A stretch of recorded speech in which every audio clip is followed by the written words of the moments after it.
Hey there, I am Chris Palmer, and if you're watching this video, I completely feel for you because what you're trying to do is reinstate your suspended business. And I've gone through this quite a few times.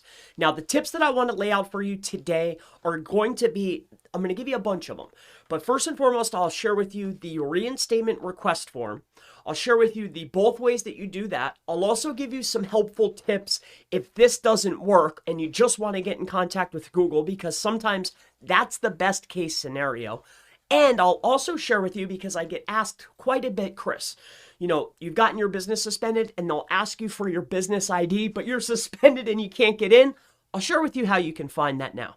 All right, so I don't want to waste any time. Again, my name is Chris Palmer. If you are interested in any kind of service or any way I can help you, check out chrispalmermarketing.com or SEOmastermind.org. With that out of the way, in the description below, I'll share with you the link to this form right here, which is called the reinstatement form. Now, if you are a business owner where you have gotten your business suspended, you will receive an email that will contain a link to this reinstatement form. Now, the difference between the email that you get from Google and the one that I'm sharing with you here, there's one main difference, and the difference is wording.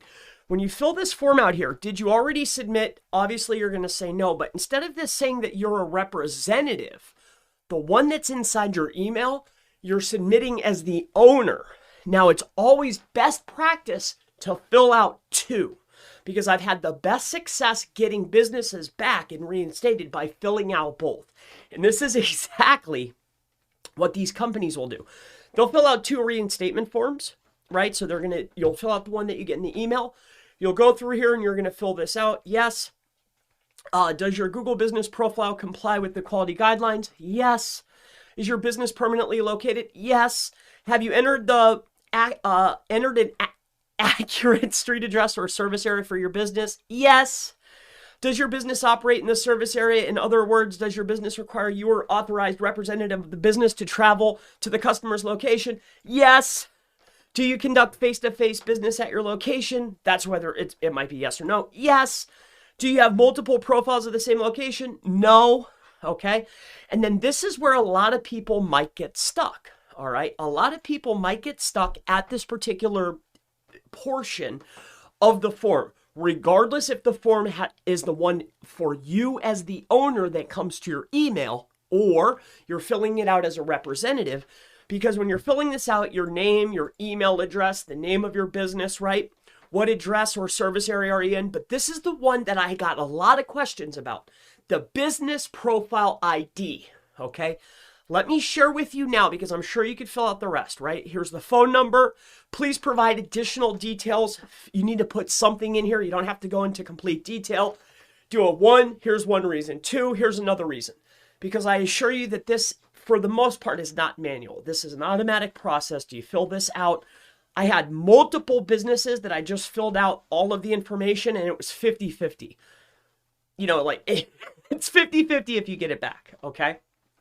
But with that being said, I'll share with you right now, and these are the documents. You can read through here some of the documents.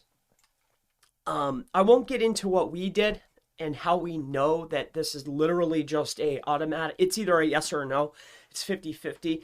But I can assure you that there's not actually a person looking at these. I know that for a fact. At least in the last 90 days, there hasn't been.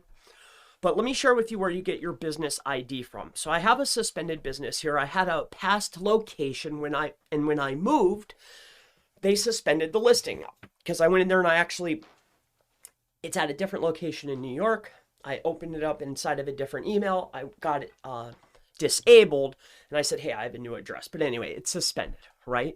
So you're probably inside of here. I'll share this with you. You got a suspended listing, and you want to fix it. How do you get this business ID to put into the reinstatement request? Well, here's how you do it. So you come over here on the new dashboard. You're going to click on these 3 dots here, and then there's a button here that says business profile settings. When you come into the business profile settings, go to advanced settings, click on that. When you click on advanced settings, this right here is the number that you need to use, okay? So see how this number is right here? You could copy that ID and then actually put it into the business profile ID number. So for reinstatement, here is the number right here that you're going to need.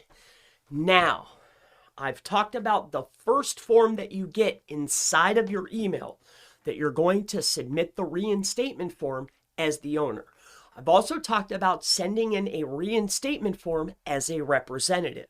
Now what I want to share with you is just some other helpful hints for maybe getting somebody on the phone, because when you're blocked out, you don't have access to that dashboard anymore.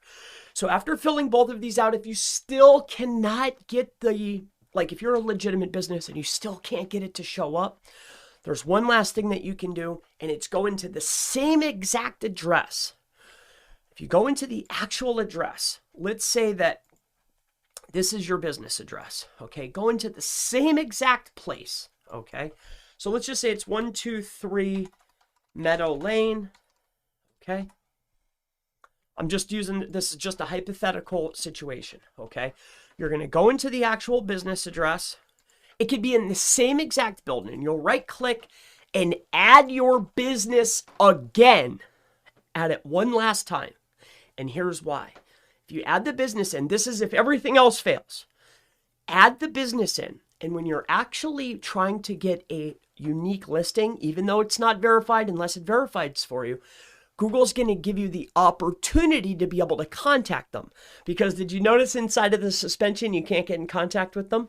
Well, once you actually have another one, you can contact them, and then you could maybe perhaps, if all of your ducks are in a row, you have all of the documentation, you're on the up and up, you're a legitimate business, which I know you are. As long as you have all your ducks in a row and you can actually prove you're legitimate, the probability of you getting your other listing back is very high. There's one more thing that you can do, all right? These last two are fail safes, like if nothing else is working. The other thing that I've noticed is this. If you go to the Google Ads, all right, you know, they might block you out on Google My Business. They might block you everywhere else, but I guarantee you, if you go into the ads platform, so you may or may not have it. It's easy to sign up. It's free to sign up. It's very easy to sign up. But let's say you go into your ads platform. You have to sign up with the account. But no matter what, you can always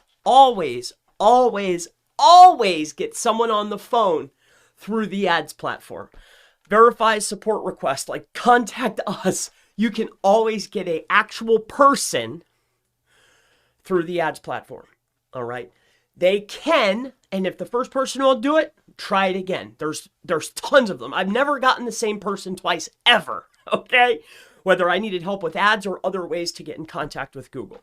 This is another really good way to actually get somebody on the phone. Plus, there's countless phone numbers that you might be able to find online, but I never had success with those. I've had success opening up other businesses and then getting someone on the phone, right? Another thing too is I noticed this, like when you actually have your business, you know, if you go through this platform here as you're, like say you want to set up a new business. If you go through like you're going to set up another business, you know, when you go to sign up, they give you a free $500. Before they give you the free $500, they give you the account, right? Because if I set up a new business, they'll give you a free $500 to spend on ads. Well, as soon as they give you that, I can't set up ads because you suspended my business. Again, you'll be able to get them on the phone, all right? These last 4 tips that I gave you are if everything else fails. Try to do it the way that they want you to first. But if you just can't and you're actually a legitimate business, these last 4 ways will work for you. My name is Chris Palmer. If there's anything that I could ever help you with, never hesitate to reach out. Calendly/Chris Palmer Marketing. I'm always happy to help. Check out Chris Palmer Marketing. If you have a question, ask below. If there's anything ever, anytime that I could help you with, I'd be happy to do it. I look forward to seeing you in the next video. I'll see you then. Have a great day. Bye-bye.